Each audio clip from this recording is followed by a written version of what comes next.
Hello. So tonight I am actually looking forward to this Q&A that I have planned here because I know I have been doing some videos where it's all structured and I'm trying to really help get a message out or to help you understand certain things that a lot of people get confused on. And I see the chat questions going and I just can't get to them. So tonight, what I like about this is that it's going to be dedicated to interacting with you. And I just maybe a few hours ago threw a question out on Instagram saying I was coming on here live and to go ahead and throw up some questions. So I'm going to, let me just take go to a couple of those while some of your questions come up in here. Let me just see. Let's go. I'll just leave that on. All right. So the first question I want to read here, this person has a mother who is 80 years old, who has no appendix, no gallbladder, is constipated, eats pasta, bread, sweets, beans. Where do I start with her? That is such a tough one. That is so difficult because the person themselves has to want to change and truly have a need to change and their own inner why that makes them cry. Maybe the constipation's not so bad. Maybe they just say, I need some more Metamucil. Can you go to the store and get me more? And that helps that. And they're okay. They don't want to give up their bread, their pasta, their cookies, their ice cream. It's very difficult to dictate to somebody or to try to even educate somebody as to your beliefs based on your research and your drive to come to this because of your own inner why that makes you cry. It's not theirs. And unless they own it and they feel it for themselves and I hate to use that term, hit their own rock bottom, but have something that's so debilitating that really they're then willing to listen. There's a point where you say, there's no pill for that. And those pills are just patching the symptoms. It's not getting to the root cause.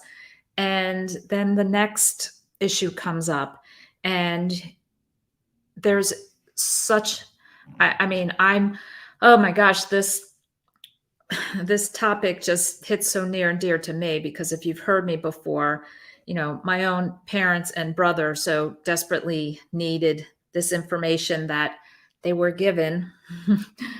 And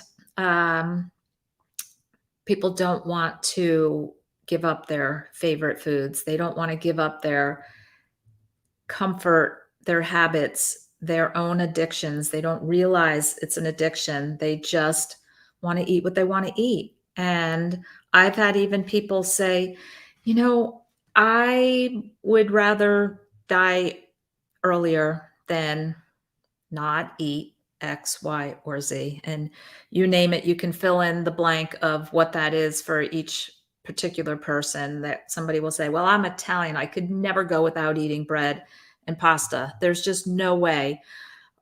Where is the joy in life without that?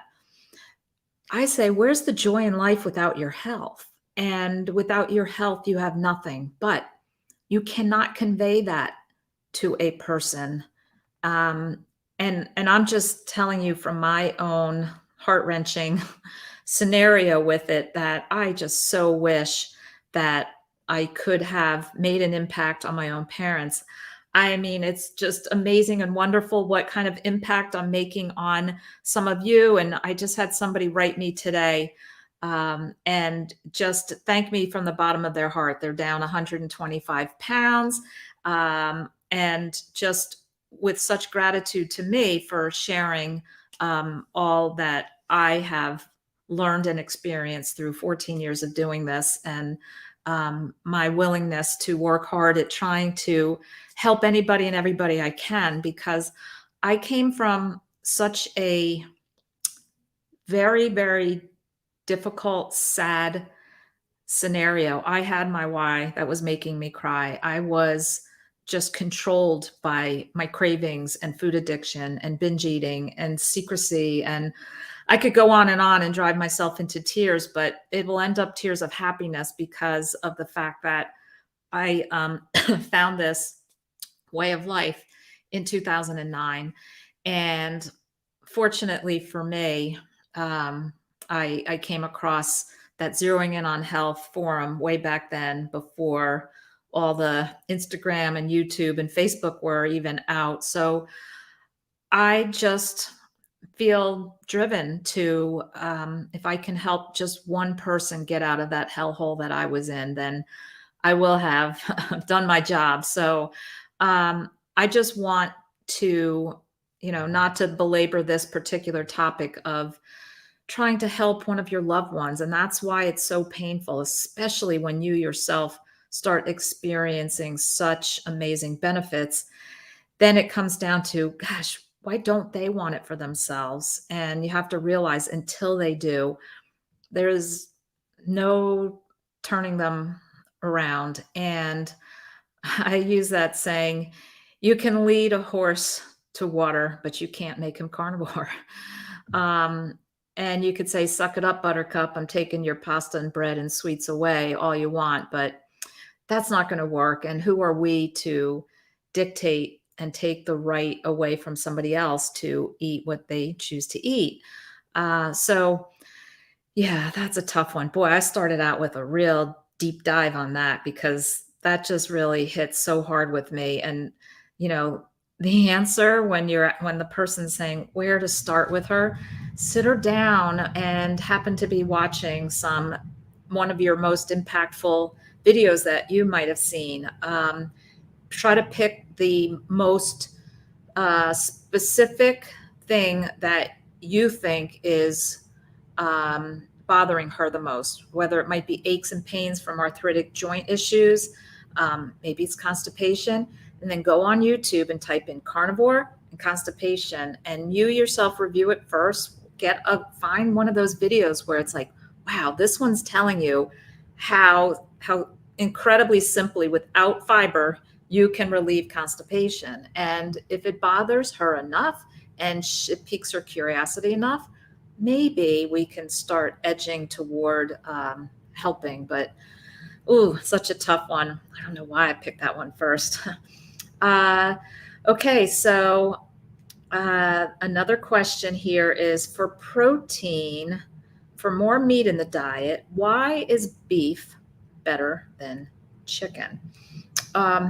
So I think the easiest way, just straight out, to answer that is the nutrient density and the nutrient profile of beef and lamb and ruminant meats is better than a frightened bird like chicken and turkey.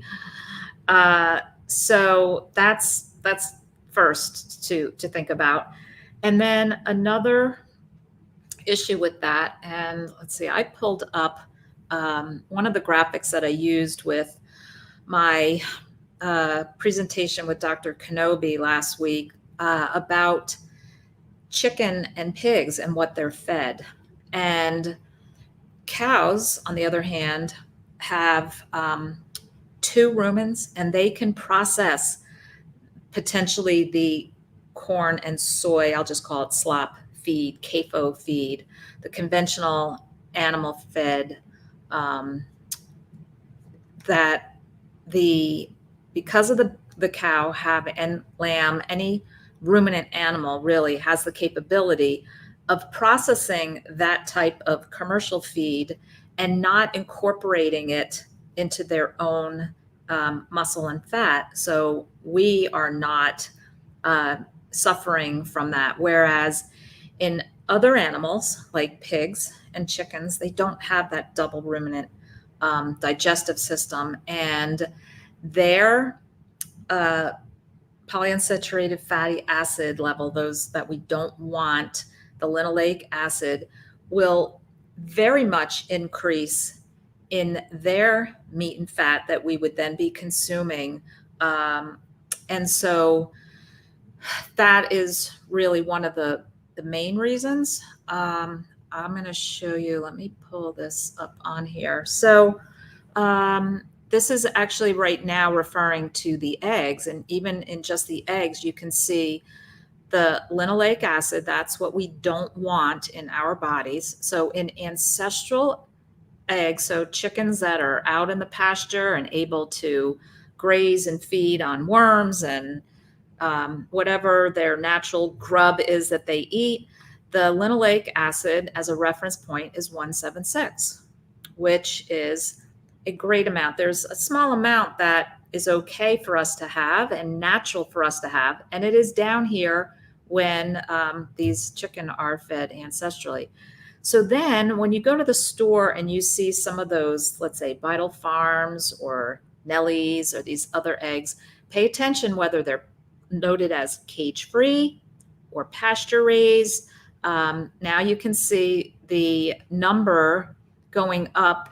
The pasture-raised gets, what is that, 465, and then 585 in what they call the cage-free chickens, their eggs. And then you go up to the standard CAFO eggs, which is the regular, let's just say, generic store-bought eggs. And look at that, 734. So imagine this is happening in the eggs. It's also happening in the meat of the chicken and of the pork. Let me just see if I can pull up. So here is the example with the pigs.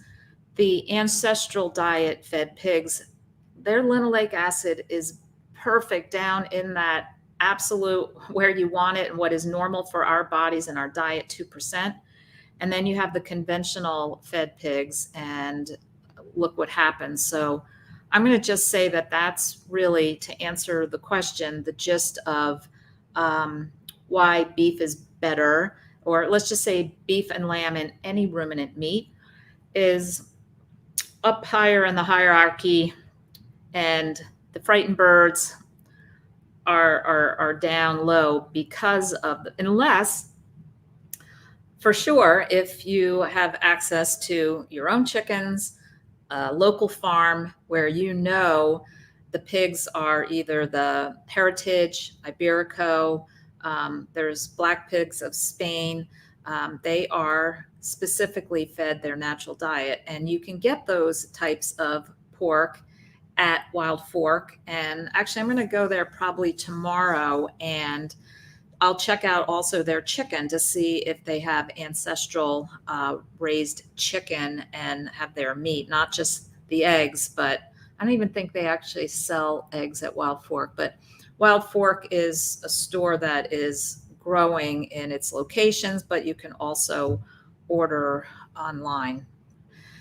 All right, let me go into the chat, the comments, because I am here now dedicated to wanting to answer your questions. And thank you so much for joining. I really appreciate the community and the experience that we get here from being with each other, fighting against the mainstream message and trying to learn and understand really what it is that is going to lead us to our optimal health.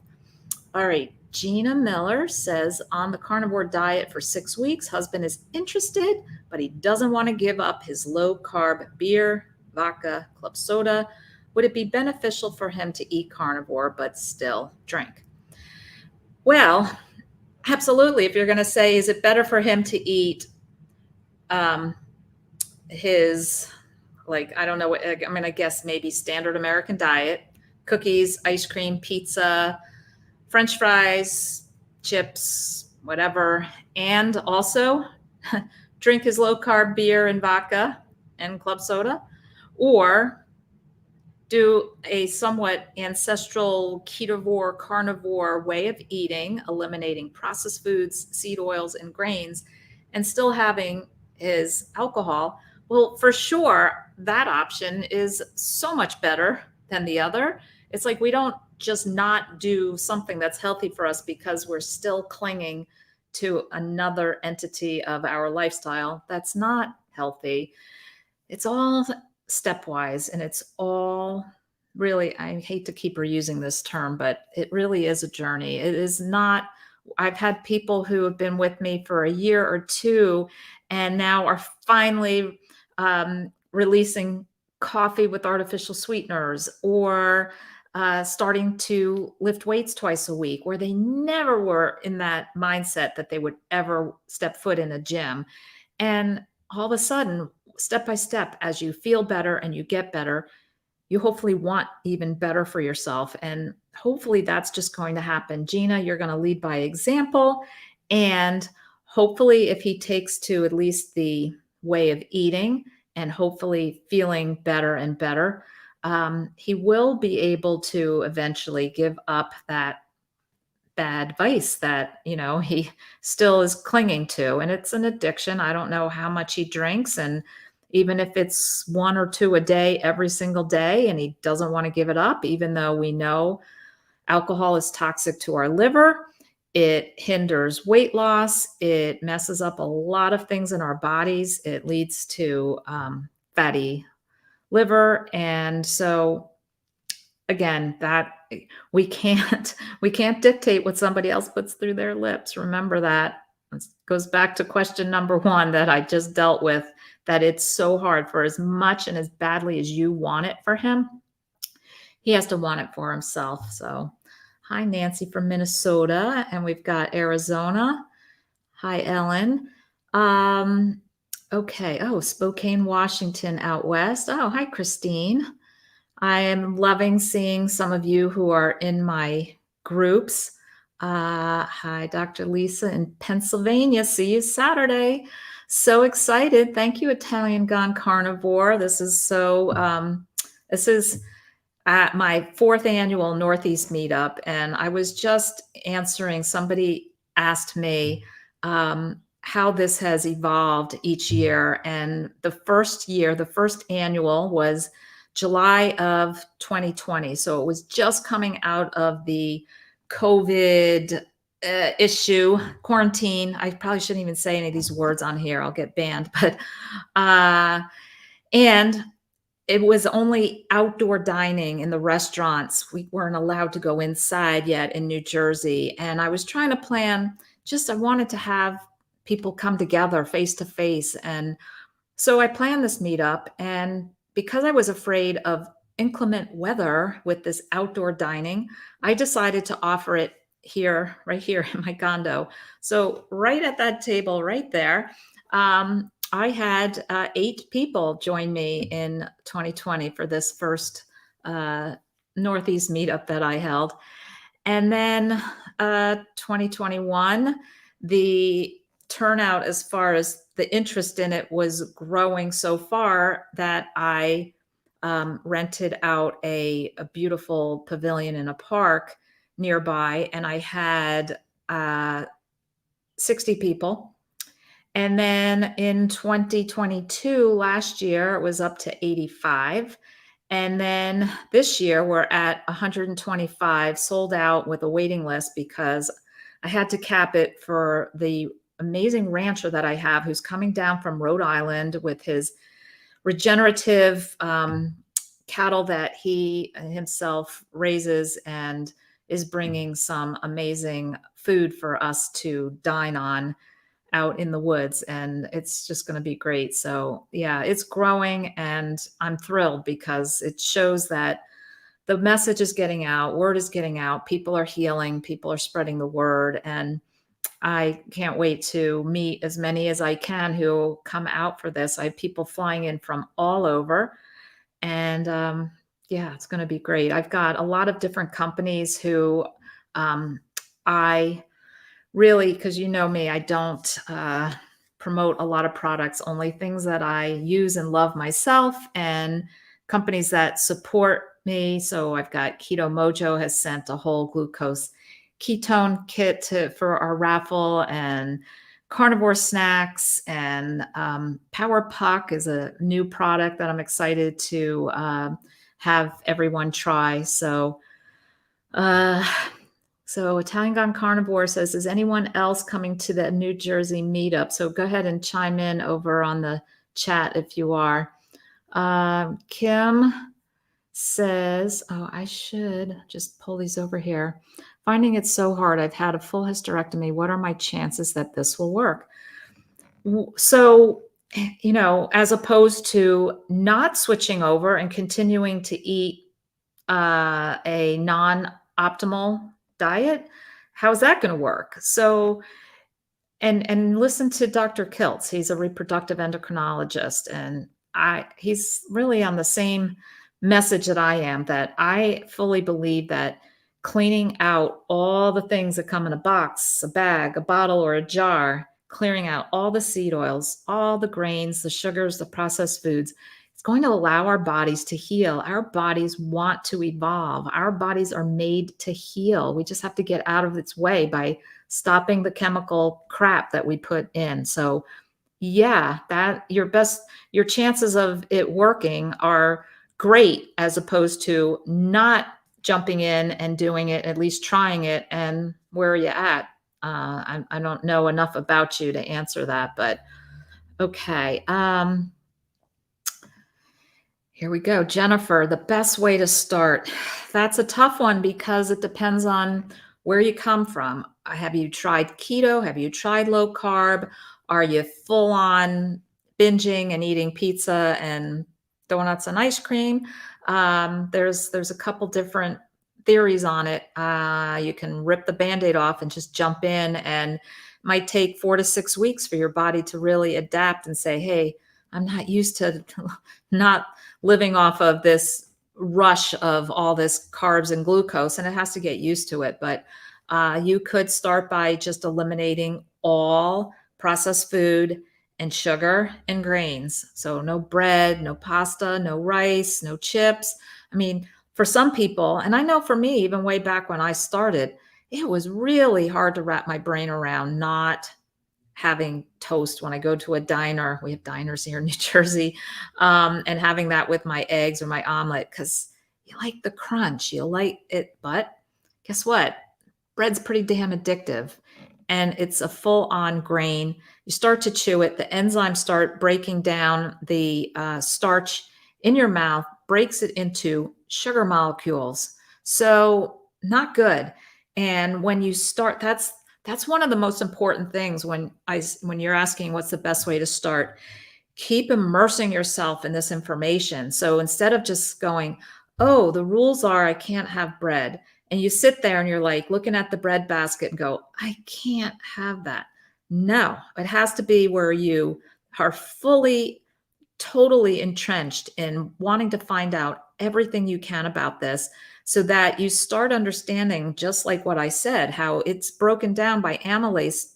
It starts in the saliva as we're chewing to break into sugars. And that's why we crave to keep eating it.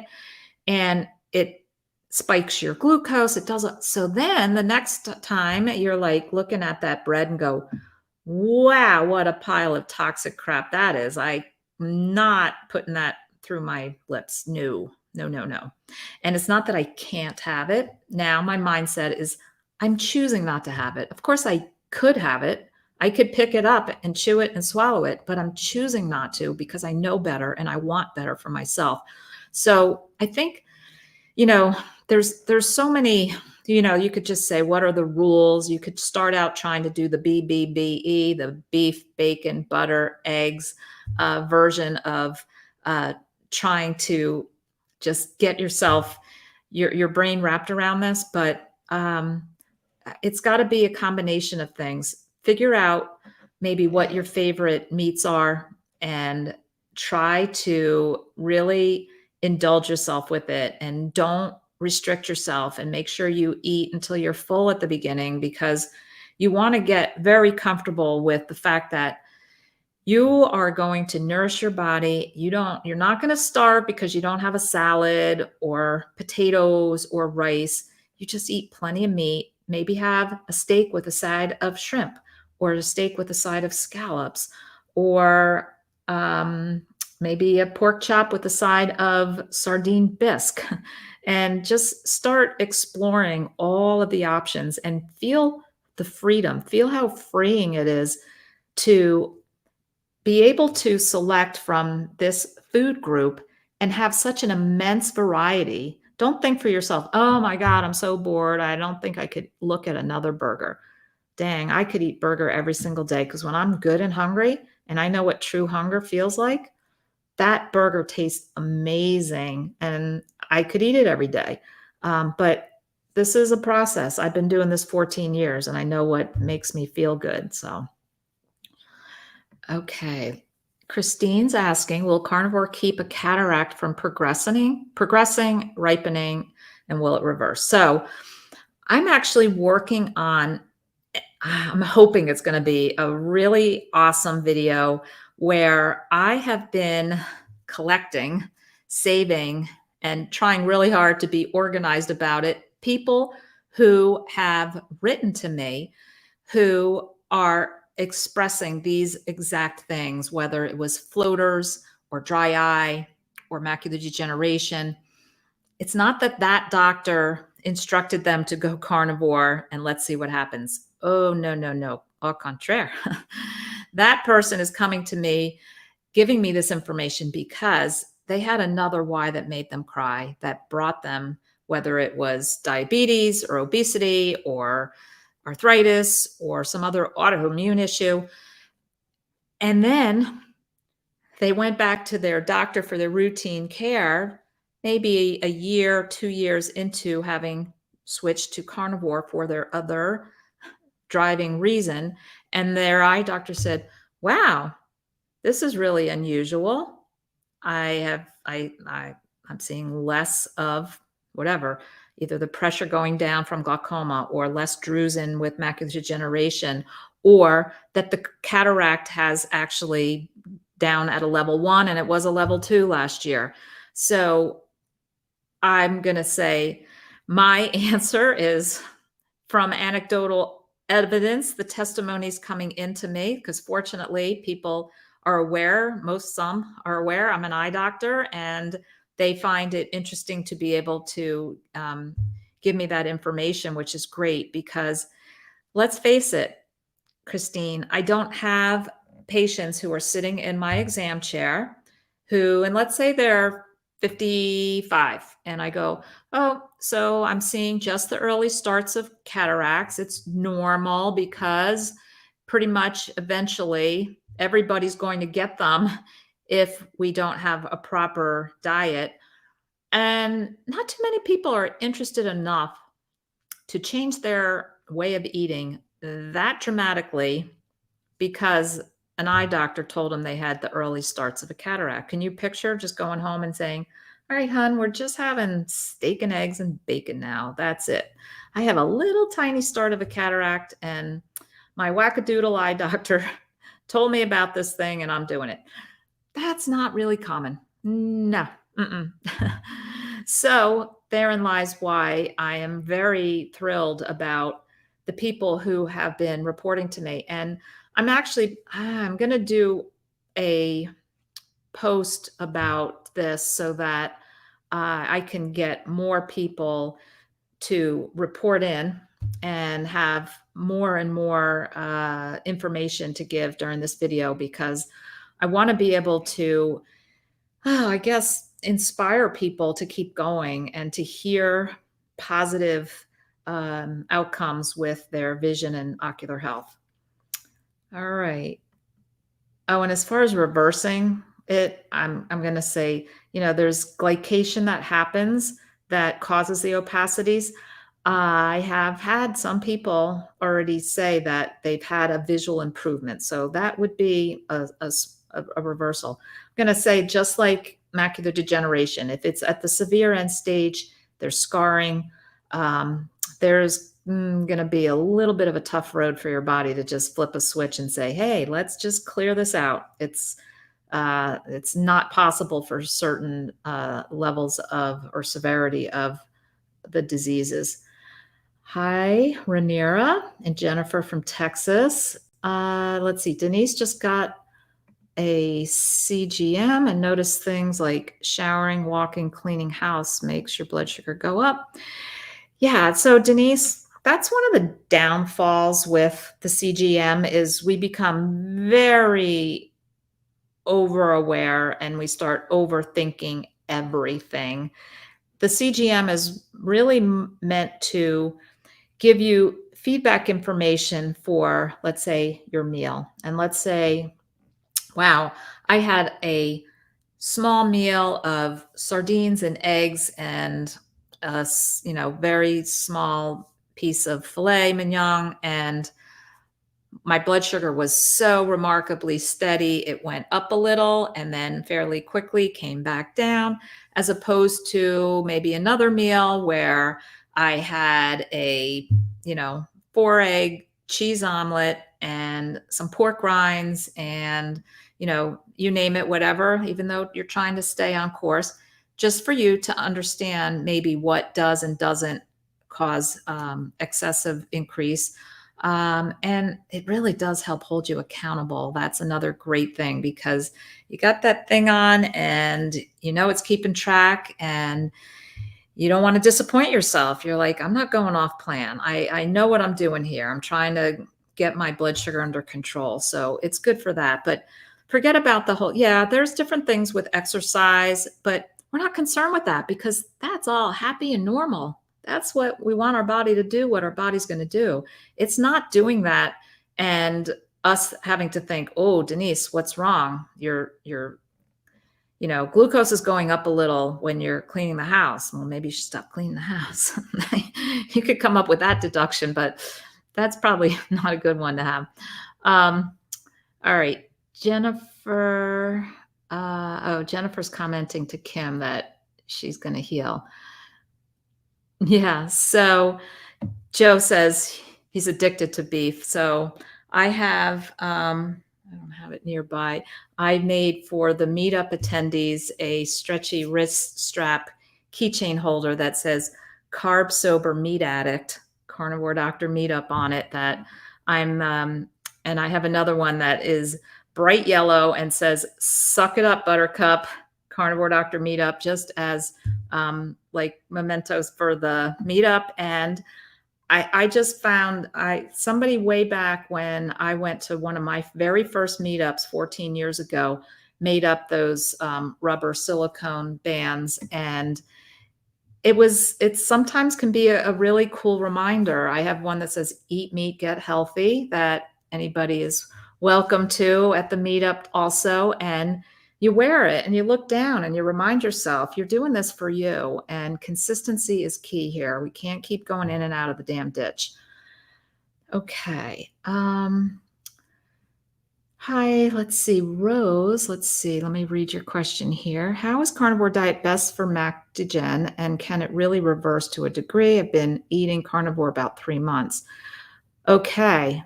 Help and thank you for your shoes. Oh, maybe you got the shoes that I've been wearing and then people ask and then I post the link to it. I love those shoes if they're the ones I'm thinking of. All right, so macular degeneration, it is not just the carnivore diet ideal for it, but you could be ketovore, you could be paleo, you could be ancestral. The key is avoiding all processed foods because 99.9% of them have those darn toxic poisonous seed oils in it. So obviously avoiding all vegetable oils, all seed oils. And I say sugars and grains are ideal for health, but I don't get dogmatic about if you're going to have a little bit of the vegetables. I am about nuts and seeds, bad because they have a high level of polyunsaturated fatty acids, the same thing that's been shown according to the trend of how much this has come into our food system and how quickly everything has been tracking: heart disease, Alzheimer's, cancer, macular degeneration. So it really is all about just eliminating those things. And And then, so you could say, well, then what else would somebody eat? Like spinach. I'm like, well, it's got a lot of oxalates and kale's not good for you. And, we could go down that whole thing. So, my opinion, I think carnivore-ish is good.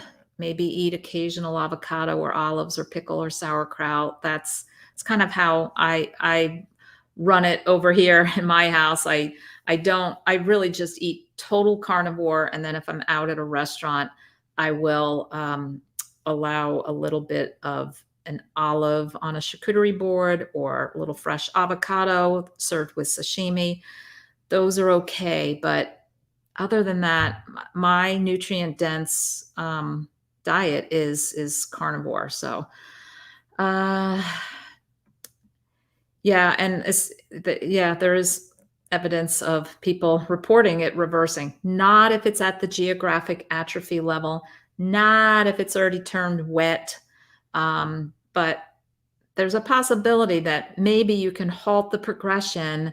But this is a really tough one. And this is one of those things why it's so important to get the word out now, because when we're eating 20, 30, 40, 50, 60 years of this garbage. And if you watch that video I did last week, you'll see I really tried to make it clear how any of us who thinks, oh, I don't eat those oils, I never buy those. And I clearly lay out through that video exactly how you actually are eating those oils, unless you are purely eating, even myself years ago, I would be at a restaurant and the one option, everybody's ordering appetizers, and the one option at the restaurant would be chicken wings. So I'm like, oh, do you have them naked, no breading? I can't have breading. They're like, yep, nope, no breading. And yeah, I would get them. But guess what? They're deep fried in the fryer in seed oil. So that's a NO. And then I went on to show that Buffalo Wild Wings, you can get them they are cooked in beef tallow, but double check. Okay, let me keep going here. I'm going to try to get to a few more before I bop off.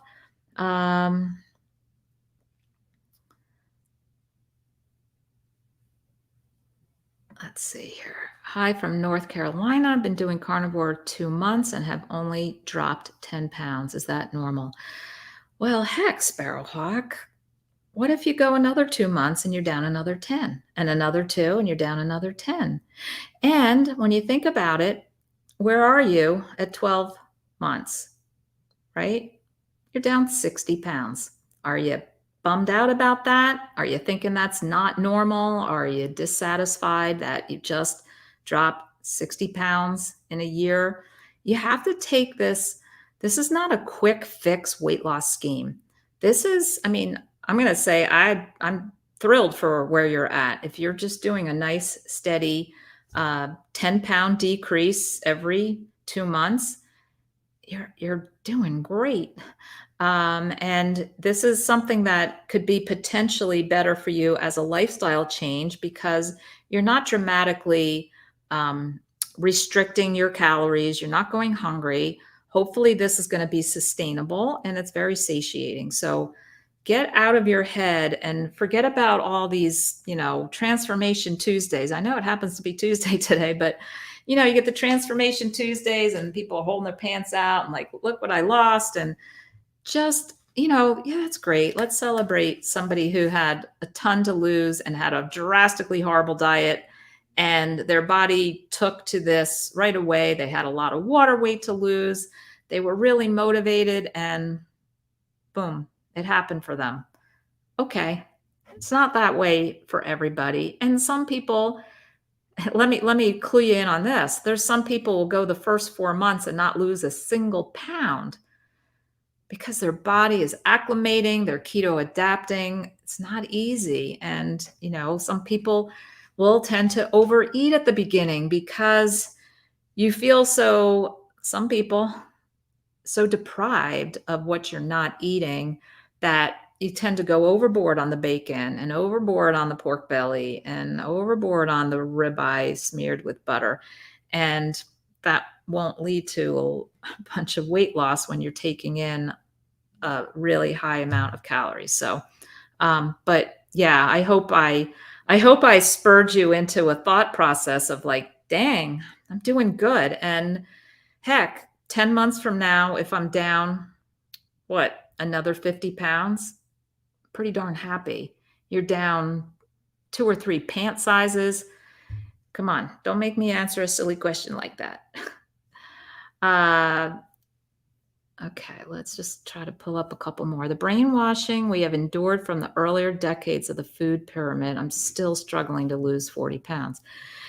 Yeah, so I know low fat, right? And then high fiber, lots of fruits and vegetables, lots of healthy whole grains. Boy, I could eat myself to oblivion with bread, and that's in the food pyramid right there. So, yeah, so it's a little bit of cognitive dissonance for sure with the fruit and vegetable thing, and also how gets so pounded into our head that you gotta have a lot of fiber. You gotta keep your colon healthy. Guess what? I haven't had fiber in 14 years. I've got the healthiest colon. I could only imagine having that abrasive, non-digestible cellulose scraping through my digestive tract, which you can read up on some of the studies and the thought that it actually causes polyps to have that bunch of fiber going through and bulk. I don't have any bulk going through. I feel great. I'm not constipated. I feel amazing. I don't need fiber. And there's a book called Fiber Menace, if any of you are kind of more curious to try to fight your own cognitive dissonance with that. And the brain just keeps firing like, oh, no, I need to have fiber. What am I going to do here? Read that. Or YouTube is such a valuable resource to get a lot of information about why fiber isn't necessary. All right. Oh, Jean, I am. Yes, going to see you on Saturday. Anybody else coming in? So Italian Gone Carnivore, yeah. And I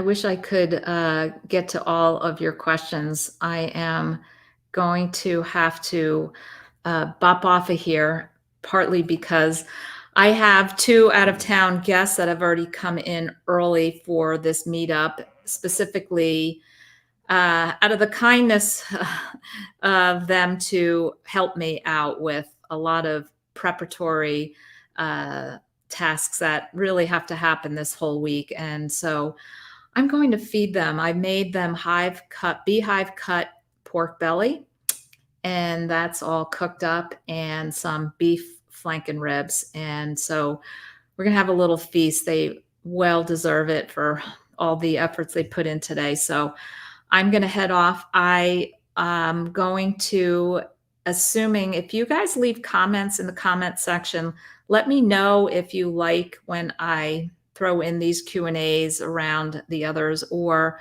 what else you would like to see. I am going to do a whole eye series. I think I've told you I'm going to do a dry eye, floaters, glaucoma. And then I'm going to do a whole series on the healthy products as far as dental hygiene and makeup and household cleaning things. That there's a lot to understand and a lot to learn about these forever chemicals and things that we really don't want on our skin in particular. I'm going to be doing a whole thing on deodorants and sunscreen, and just hope that I can, as best I can, to the best of my knowledge, keep getting out the information so that we can all get healthy and be healthy and live happy, long lives. So thank you so much again for joining, and we will see you next week. I'm not sure what the topic's going to be next week, but we'll let you know. And make sure you leave a comment, and it helps me to know what you are interested in seeing. So have a great night, have a great sleep,